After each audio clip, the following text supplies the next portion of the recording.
The title of this lecture is Fantastic Fats, because that's what they are. They're fantastic. They're an essential nutrient in the human body, but there are some fats, as Udo Erasmus's book title states, there are fats that kill and there are fats that heal. So what I'd like to do today is I'd like to show you the molecular structure of the fat. When you understand the molecular structure of the fats, then you know what they do. And then you know what the body does with them, and then you understand the effect that they have on the body. This is the 18-chain fatty acid that makes up omega-3, which is found in its highest sources in flaxseed and chia seed. I'm going to show you what that omega-3 is. It's an 18-chain fatty acid, meaning that there are 18 chains in that fatty acid link, and there are hydrogen atoms either side, that's the H, and in the middle they're linked by carbon atoms. There are 19 trillion of those in one drop of oil, so that's the magnification we're looking at. What does the 3 mean? The 3 indicates the position on this fatty acid chain of the first double bond. What's a double bond? Well, let's count it up first. 1, 2, 3. There's the double bond. A double bond indicates that instead of one link, there's 2 links. And whenever you get this double bond, these 2 hydrogen atoms are gone. And these 2 hydrogen atoms develop an electromagnetic field between them and start repelling each other.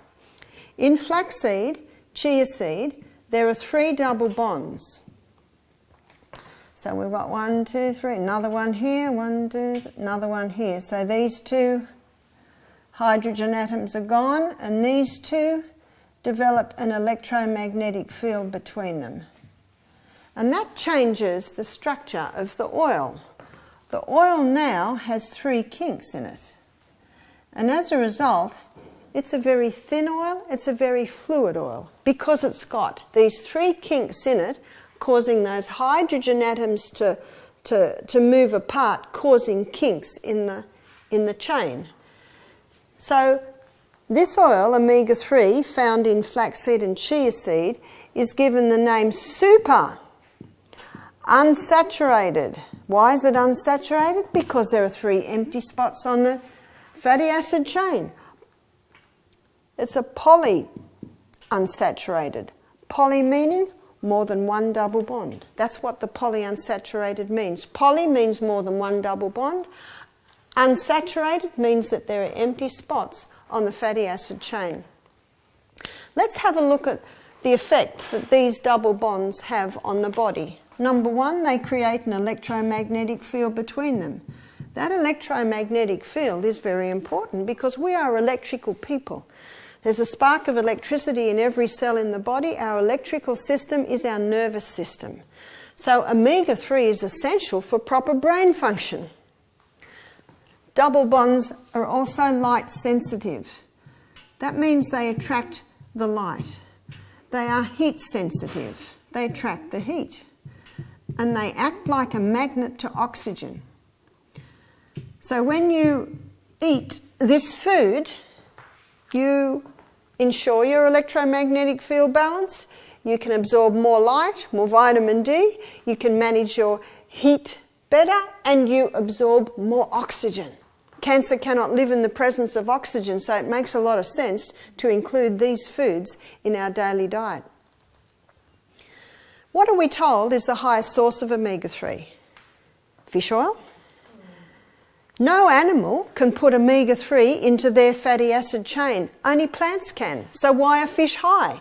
They eat a one-celled algae that is high. We don't need to eat the one-celled algae. We can eat flaxseed and chia seed. But let me introduce you to the omega-3 family.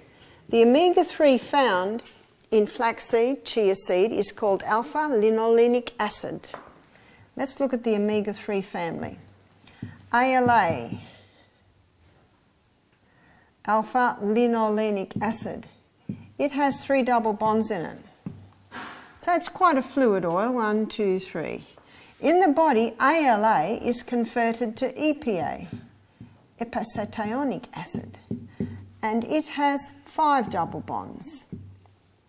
1, 2, 3, 4, 5. In the body, EPA is converted to DHA, and DHA has 6 double bonds. 1, 2, 3, 4, 5, 6. Very fluid oil, and that oil is used exclusively by the body for cell membrane function and repair. In the fish, ALA is eaten in that one-celled algae. In the fish, ALA is converted to EPA. In the fish, EPA is converted to DHA.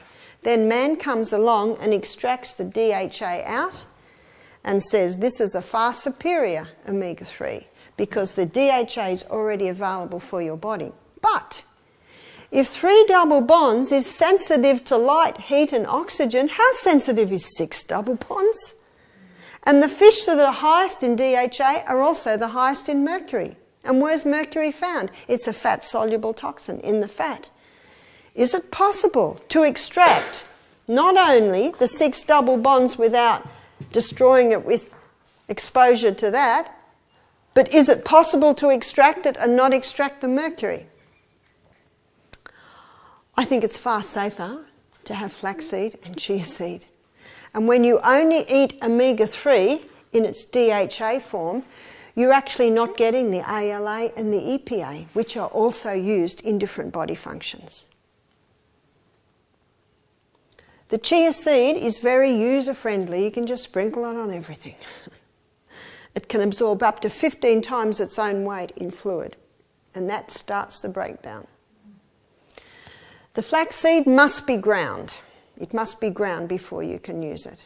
But don't buy it already ground, because within about an hour and a half, the light, heat and the oxygen have all been absorbed into those double bonds and the oil is destroyed. That's why if you buy flaxseed oil, it's always in dark tin or bottle in the fridge, because the light, heat and the oxygen destroy it. You'll notice at the breakfast table, the last thing to go on the table is the LSA, which is linseed, sunflower and almond. And the first thing to be put away is the LSA. The easiest way is to get a little coffee grinder. There is a use for your coffee grinder. And just grind up as much as you need every morning and sprinkle straight on your breakfast. That's the best way to do it. My suggestion is, especially if you want to take omega-3 for inflammation. And how many people that have arthritis are told to go on fish oil? It's because omega-3 is the starting point for the anti-inflammatory chain or cascade in your body. It reduces inflammation. I would have a couple of dessert spoons of chia seed on your breakfast, a couple of dessert spoons on your lunch. Maybe you'll also have a couple of dessert spoons of the ground flaxseed. It's the easiest way to take it. 3 teaspoons of ground flaxseed will deliver 1 teaspoon of flaxseed oil. It's a very high oil plant. What about omega-6?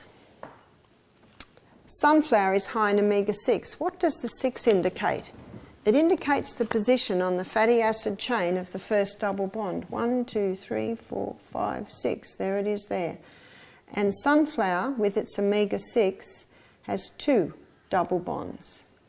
1, 2, 3. There's another one there. So you've got hydrogen atoms here, you've got hydrogen here, you've got hydrogen atoms here, and you've got hydrogen atoms along here, so you've got 2 repelling actions. So you've got the oil has got a couple of kinks in it. It's also called a polyunsaturated fatty acid. Poly meaning more than 1 double bond. Unsaturated because there are some empty spots on the fatty acid chain. What about olive oil and almond oil? It's high in omega-9, 9 indicating the position on the fatty acid chain of the first double bond. These 3 are all 18-chain fatty acids. So 1, 2, 3, 4, 5, 6, 7, 8, 9. There's the double bond there. There's only 1 double bond in olive oil and almond oil. So you've got hydrogen atoms along here, hydrogen along here. You've only got 1 repelling action, which means you've just got 1 kink. As a result, the oil found in olives and almonds is called monounsaturated fatty acid. Mono referring to the fact there's only 1 double bond. unsaturated because there's still an empty spot on the fatty acid chain. And I think we can all appreciate olive oil is very thick oil. It's very thick oil because there's only one double bond in the fatty acid chain. What about coconut? Coconut is different. Coconut comprises of medium and short chain fatty acids. Medium chain would be not 18 chain, probably between 12 and 15 chain, and short chain would be between, say, 8 and 10 chains in the fatty acid chain. There are no double bonds in coconut, so every spot is full. So you've got hydrogen atoms all along. No double bonds at all. As a result, when it's cold, that oil is solid. So it's called a saturated fat.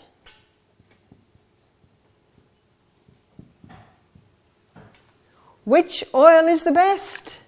Which body function are you talking about? Because the body uses them all for different functions. So we need them all.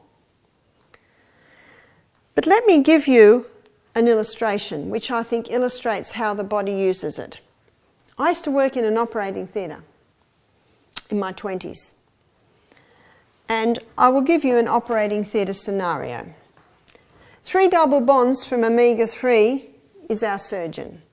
2 double bonds from the omega-6, that's our assisting physician. 1 double bond from omega-9, that's the theatre nurse. No double bonds, that's the trolley boy. We had a trolley boy named Fred, and he was very stocky, he was very strong. And he was very good at lifting the patients because he was so strong. And whenever you get an operation that might contain some pus, then the theatre's considered infected theatre, and it has to be scrubbed, every tiny bit, and no one was better at it than Fred. He was a very hard worker, very strong. And we would say, Fred, it's time to take the patient into recovery. Fred would say, sure, bang, crash. And we'd be saying, Fred, gentle, there's a person on there. Gentle, it was as if he didn't know what gentle meant. But he was a good trolley boy, but we just had to keep sort of tapering him down a little bit on his strength. Now, if the surgeon didn't turn up, would we put Fred on the job? No, they might lose a leg. Well, if Fred didn't turn up, would we put the surgeon on Fred's job? No, we wouldn't, because he wasn't very strong and he had beautiful hands. Can you see my illustration? Every member of the team is very important. Every member of the team has their roles. When I was visiting my friend in Nakuru, Africa, she has an orphanage there, we took a little girl named Rahab. She had a big sore on her head to the hospital. We wanted her to be tested for AIDS. Now, the hospital had all of these buildings, all separate, just fibro with corrugated iron roofs. And there were paths linking them. And there were lots of doctors with white coats and stethoscopes walking along the paths, and nurses in their smart uniforms. And we went to the office, which was right in the middle of this huge complex. And when we got to the office, the window was on the outside, there was a terrible smell. I said to my friend, mate, what's that smell? She said, oh, it's the public toilets behind you. What is the use of the white coats and the stethoscope and the smart uniforms is that there's a set of toilets in the middle of that complex that are just putrid. I said to May, if I wasn't married, if I had no commitments, I'd come to this hospital and I'd apply to be the head cleaner. That hospital needed Florence Nightingale. You got to clean up the place. The trolley boy, the cleaner, is a very important part of the team. It's like turning the tap off. So you see, every part of the team is very important because the body uses them for different things. Let me show you how the body uses them in the digestive breakdown, because it's actually a totally different system with the different oils. Here is the stomach. First of all, we've got mouth. That's where digestion begins, in the mouth. Then we've got the esophagus coming down into the stomach. The stomach basically looks a little like this. Then we've got the liver.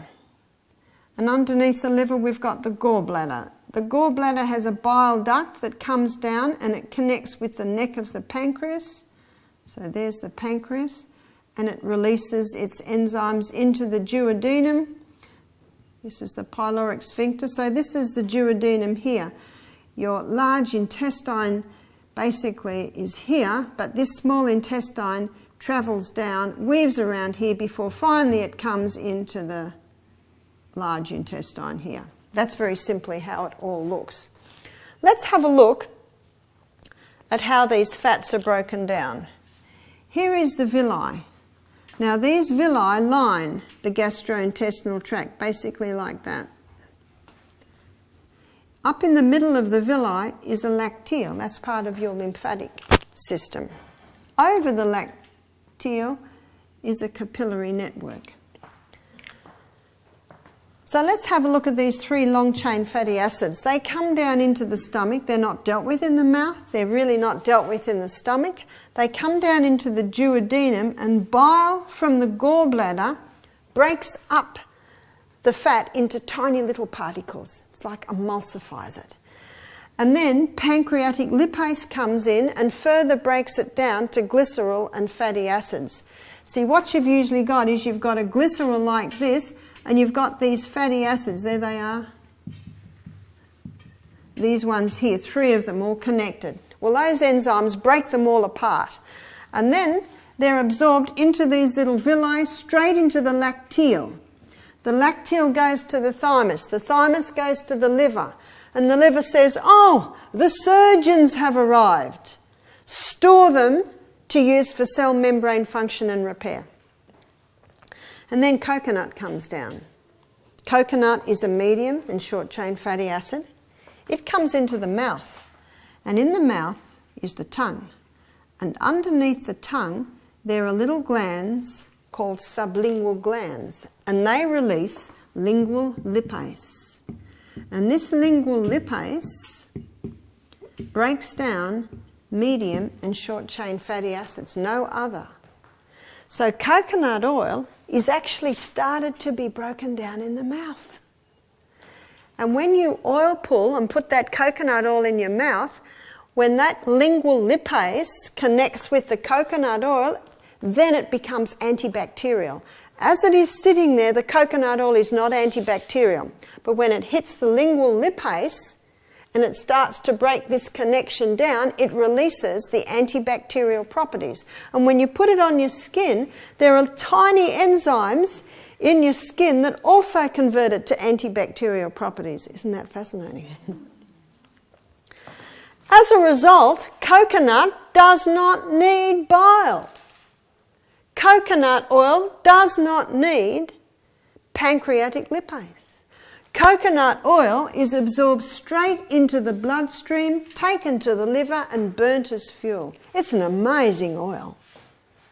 Now, ladies and gentlemen, if someone wanted to use an oil, if someone wanted to lose weight, would they eat an oil that the body burnt as fuel, or would they eat an oil that the body stored?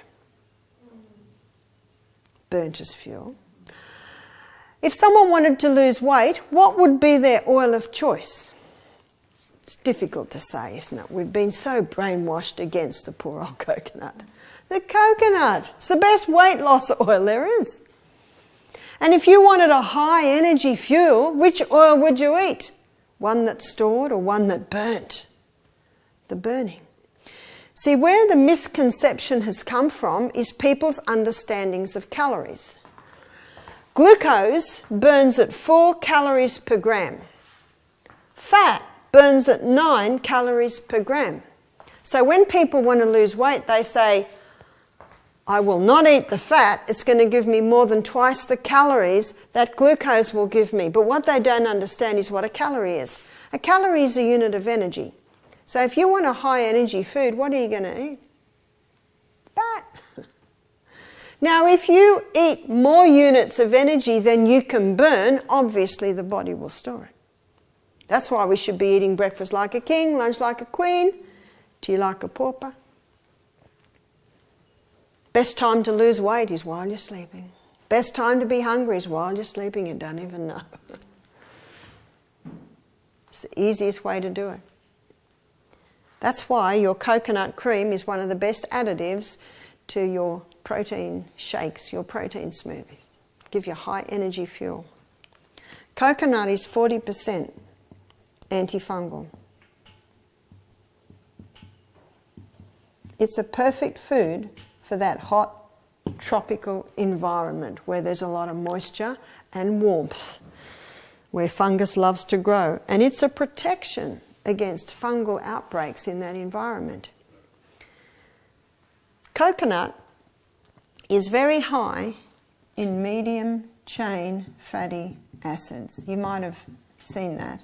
There's your medium chain fatty acid. There's only one other food that's just as high, and that's breast milk. So coconut milk is very similar to breast milk, and there's another reason why it is so. Coconut is 48% lauric acid, and lauric acid is a fatty acid that's antimicrobial. Butter is 2% lauric acid. But there's another food on the planet that contains lauric acid in good amounts, and that's breast milk. So that's another reason why coconut milk is very similar to breast milk. Let's have a look at the planet, yeah? Would it be good for children to take, say, a spoonful or teaspoonful of coconut oil today, like this is like a medicinal maintenance? Would it be good for children to take a teaspoon of coconut oil a day? Yes. Be great. Let's have a look at planet Earth. Here's planet Earth. Here's the tropics. Of these foods, what food is grown in the tropics? The coconut. And it's a perfect food for that environment.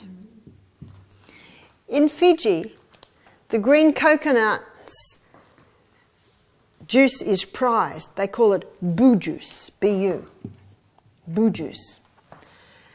And the lining of the coconut in the immature coconut is very thin, and it's like almost a soft white jelly.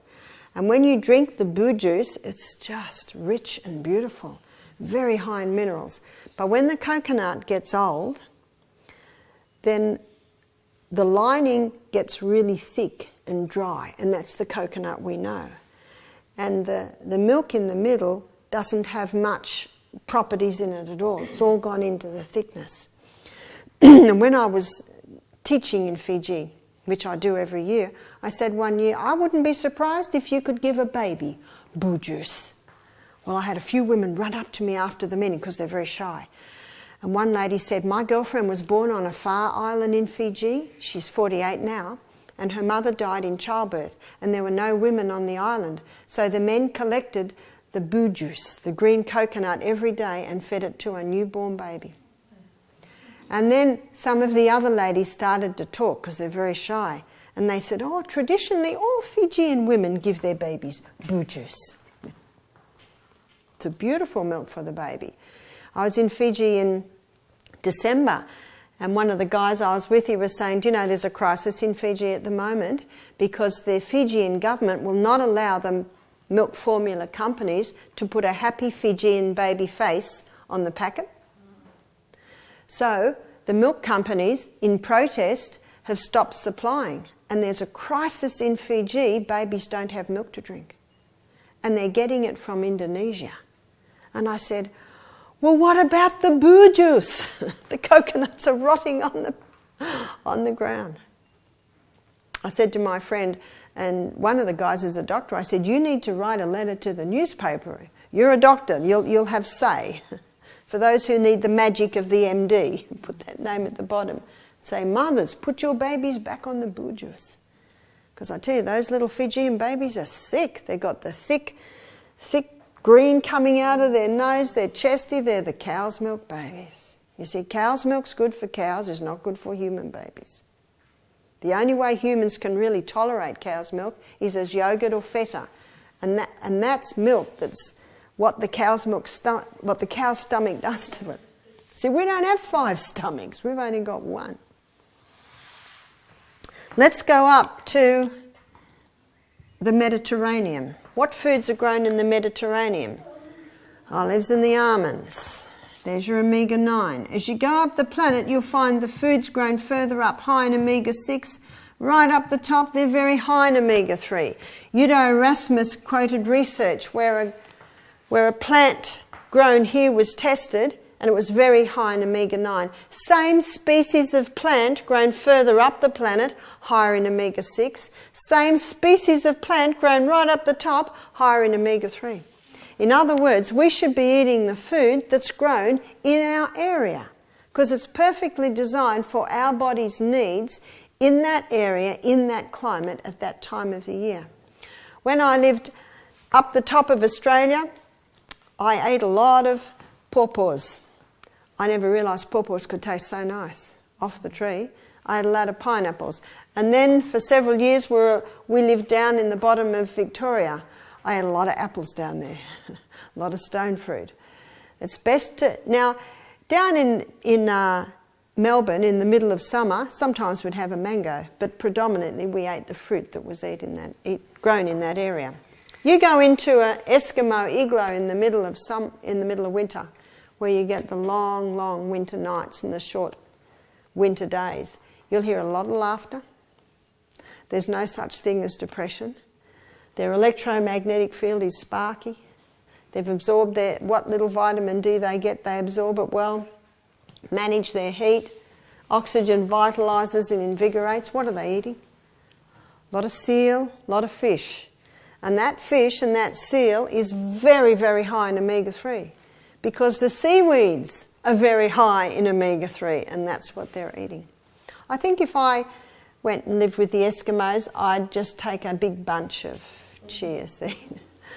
But you know, Erasmus tells the story of a man who went to live there and stayed on his SAD diet. You've heard of the SAD diet? Standard Australian diet, very sad. Standard American diet, very sad. The SAD diet. And after 2 months, he became very, very sad to the point where they had to fly him out. He was getting depressed, even suicidal. He was totally deficient in omega-3. And you know there is a condition called the SAD disease that's happening in the European countries that are further up the planet. They've stopped eating their traditional diet. There's never been a lot of sun. It's not the sun. It's actually what they're eating that is causing the sadness. It's the deficiency in the omega-3s. The question often arises, how are we going to get our calcium? Because I think we've definitely assessed the protein. Well, what about the calcium? What are we told is the highest source of calcium? Milk. Glass of milk. Probably is for the cow. But humans can't access that calcium. It's very high in animal protein and very high in calcium is a glass of cow's milk. But that protein is animal protein and it's very dirty burning fuel. Only 58% is burnt as fuel in animal protein. 58% is fuel. That leaves a 42% waste. And that waste is the sulfur waste and it's very acidic. And so what the body does is it uses the most alkaline mineral. Do you remember, students, your most alkaline mineral? It's calcium. It uses the calcium in the milk to negate that sulfur acidic residue from metabolizing the protein. How much calcium is now left for the body? None. The countries in this world that consume the greatest amounts of dairy products have the highest incidence of osteoporosis. And the countries in this world that don't consume the dairy, or hardly any, they don't have osteoporosis. Because if someone has a glass of milk and a steak, there's not enough calcium in the milk to negate the sulfur residue from the steak. So where is the calcium taken from now? From the bones. Osteoporosis is basically epidemic proportions in Australia today. And osteoporosis is happening because people are eating a diet high in acid-forming things, leaching the calcium out of the bones. They're not exercising. Tomorrow we'll look at exercise. You've got to exercise those bones just as much as the muscles. Hormonal imbalance. Remember in the hormone lecture I said progesterone stimulates bone building cells.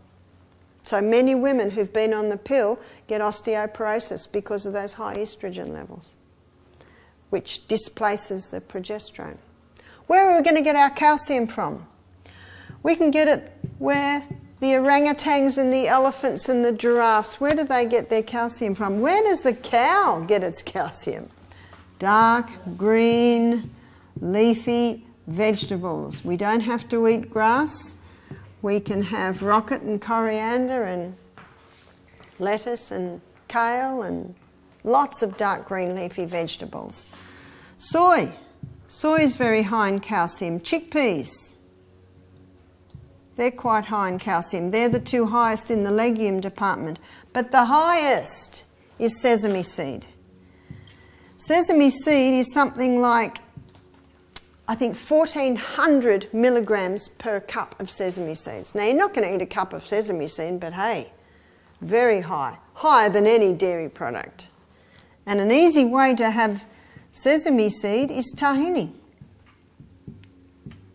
And tahini lasts a long time because it has an antioxidant in it called sesamol, which prevents it going rancid. And hummus is a very nice way to eat your chickpea and your tahini. Also baba ganoush, falafels. A lot of Lebanese food combines the chickpeas and the tahini. So when the children come home from school, instead of giving them a glass of milk, have a platter of raw veggies and a bowl of hummus. I get a lot more calcium there. And when they've polished off the raw veggies and hummus, you can say, they'll say, we're finished. And you can say, oh, good, here are the baked potatoes and the lentil stew and the sourdough bread. Because a kid's hungry when they come home from school. It's the Pope a Catholic, they're starving. It's a good time to eat them. Good time to feed them. And a lot of mothers have told me that that works so well, is to feed the children the main meal then. Because that's when they're very hungry. Most people are having too many acid-forming, remember the acid side?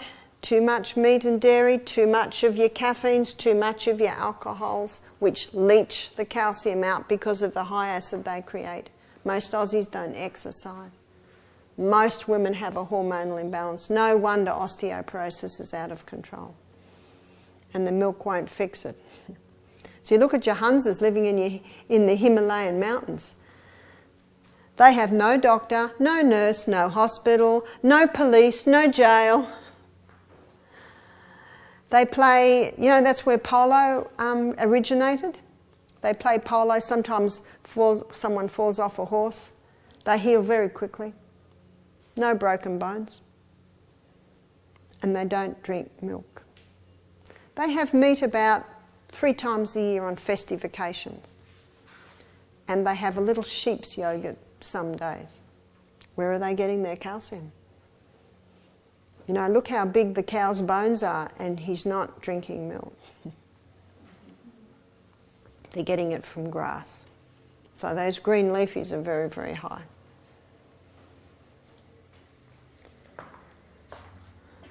When I was at school, in my common sense cookery class,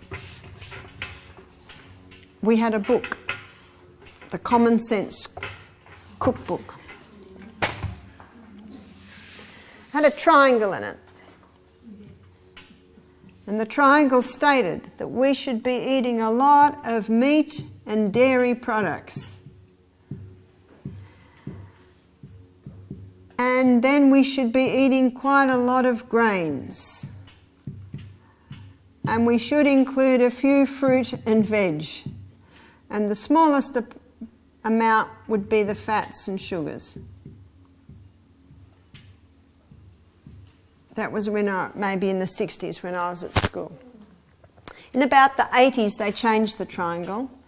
They changed the triangle because of heart disease being the #1 killer. So on the bottom they put grains. A lot of research came out about the phytochemicals, the healing properties in fruit and vegetables. So fruit and vegetables were encouraged even more. And meat and dairy, because it was acknowledged the harm in the animal fats, that went up a little bit higher, and the fats and sugars stayed up the top. In many nutrition books today, you will still see that triangle. But what's that done for Aussies? Here it is over here. That's another reason why Aussies are having their high carbohydrate diet. This high carbohydrate releasing this high glucose is wearing out the pancreases, 400 diabetics diagnosed daily in Australia. It's produced a nation with 62% overweight. Just have a look at flood scenes, you know, scenes on the television, and look at the crowd scenes. What are the size of the people? They're big. They're very big. It's also causing cancer to be neck and neck with heart disease. What was brought on the scene? Margarine. Margarine was brought on the scene in about the 70s, I think, because of heart disease. They said it's the butter that's making the thick, clogging up the arteries. But did you know the Frenchmen love their butter and they don't get the cholesterol problems? How do you make margarine? It's a bit scary. Let's say we're going to make margarine out of some flaxseed oil. Well, it's liquid. That's the problem. So we have to make it solid. So they saturate it with hydrogen ions. And what that does is that causes this hydrogen ion to kick over to the other side. So we've got a hydrogen ion up here now. The double bond's gone. The electromagnetic field's gone. And now the oil is straight. Now the person can spread it on their bread. But that structure that I've drawn for you there is not known in nature. It's one molecular structure short of plastic. So if a person eats margarine, they really should eat the container it comes in, because that's how close it is. What about the ones with the FDA tick on it? What about it? I'll leave that up to your imagination. Every tub of margarine is a saturated fat. Because if it was polyunsaturated, you'd open it and it would be liquid. That's the polyunsaturated. That is the saturated. Well, why do they say polyunsaturated margarine? Because it was polyunsaturated before they saturated it. It is so destroyed and so deficient in anything that can be called nutrient that it can sit on the bench for 10 years and not deteriorate. That's scary, isn't it? Skin cancer rates have risen since margarine came on because the body sees it as an enemy. It says, who's this? I don't know what to do with this. So it releases it as quickly as possible out of the skin. There's your skin cancer rates going up. Heart disease has not dropped since margarine came on the scene. So, what should be the triangle? What should be on the bottom of the triangle? Vegetables. No limit on the vegetables. Fruit, for some people, the fruit can equal the vegetables, but for some people, what people should limit the vegetables? Sorry, no one. What people should limit the fruit? People that are conquering cancer, people that have a yeast condition in their body, people that are diabetic, people that want to lose weight, they need to reduce that fruit right down. Legumes. We need to revive the legume. Seeds. And notice where I put grains, up the top. Now this middle section, that can be played with a bit. I'm sure my boys, with all their hard work, can put grain down a little bit further. And up the top, we've got our oils, we've got maple syrup, we've got honey, we've got nuts. Beautiful food, but they're concentrated foods. And they should only be taken in a small amount. Let's have a look at that triangle through several windows. Let's look at it through the pH window. Does it get a tick on the pH window? Yeah. Because your vegetables are your most alkaline, the most acid are up the top. It's a tick. Let's have a look at that through the liver window. Does it get a tick through the liver? What does the liver need? A lot of beta-carotenes found in your orange and your green coloured vegetables. It needs the proteins, which are here, and the good fats. It gets a tick from the liver window. What about the colon? Let's have a look at it through the colon window. Colon needs to be swept every day. What's your highest fibre food? Vegetables. Gets a tick. Let's have a look at it through the cancer window. Cancer's favourite food is sugar. What should we be eating? A lot of vegetables. We need the proteins to help the liver detox and recover from cancer. It gets a tick from the cancer window. What about availability? There's always fresh fruit and vegetables available, isn't there?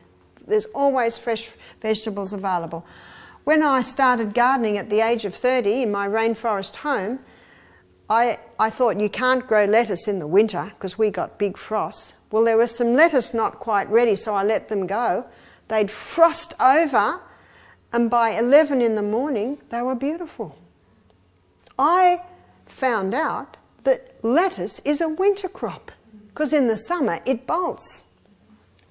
So vegetables are always available. So availability gets a tick.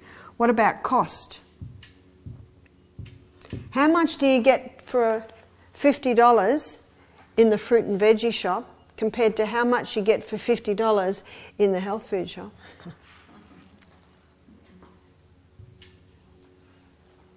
And it's not easy to make olive oil or grow nuts or make honey or maple syrup, but I tell you, it's very easy to grow vegetables.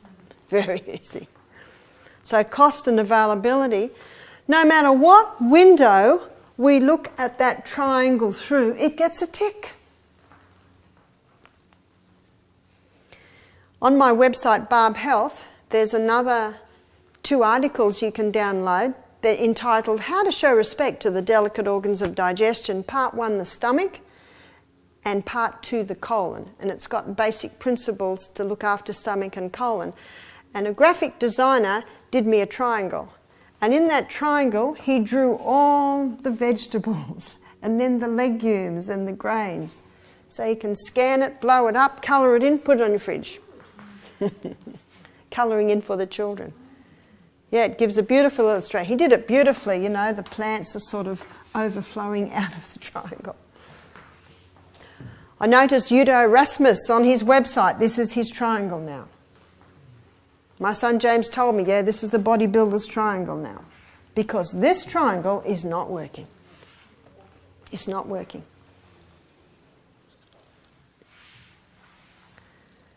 What I endeavoured to do this morning was give you some illustrations so it's not hard for you to work out for yourself what is the best food for human beings.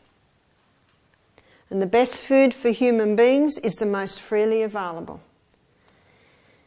If I said for breakfast this morning, let's go to the garden, and hopefully when you come back next year, we'll do that. There'll be a big garden happening. We found out where the floods won't go. And you are hungry. You had broth for tea last night. Howard took you on a mighty walk this morning, and you are ready to eat. And you go into the garden. What would you have in your mouth in minutes? I think I'd be under the cherry tree. Your fresh fruit and vegetables, that's the easily available. It might be when, like William, when he was a little bloke. I'd go out into the rainforest on my veranda, lunchtime, cooey, you know, the cooey call. Amazing, I've got 6 kids. It's been 5-6 hours since they've eaten and they're not pulling up my skirt. That's because they drink lots of water between meals and they have meals that are high in fibre, substantial protein, sufficient fat. Well, kids would jump out of trees, jump out of the creeks, all come running, we'd all sit down and we're just about to start eating. Where's William? He was the littlest bloke, quite little bloke.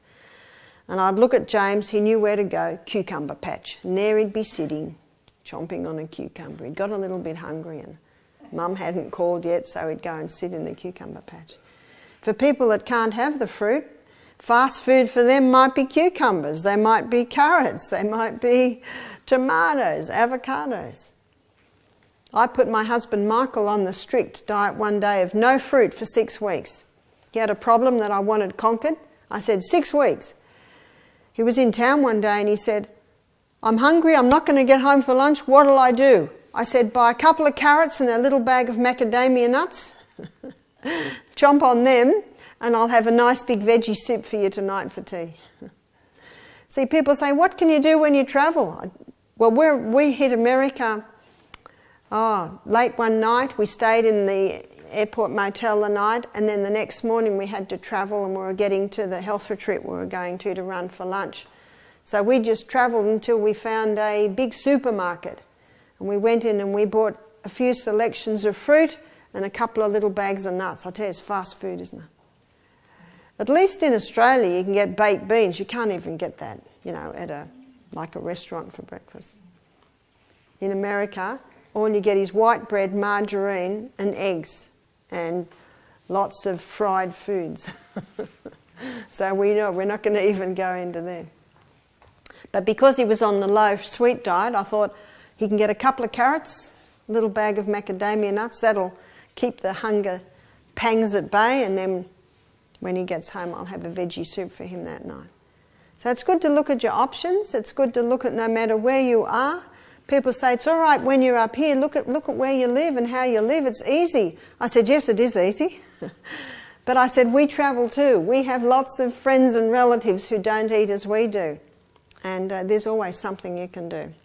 I was staying at a friend's house and I was looking at the food they were eating, and it was just high carb, all refined. And I said, I've got a little bit of salad in the car, do you want me to make a salad? She said, oh, all right. In other words, there wasn't going to be a salad. Oh, I just happened to have a jar of olives. I tell you, olives are easy, aren't they? So we had a big salad, so we're able to do that. And as you've found, it doesn't matter if some meals, it's very light. The body survives.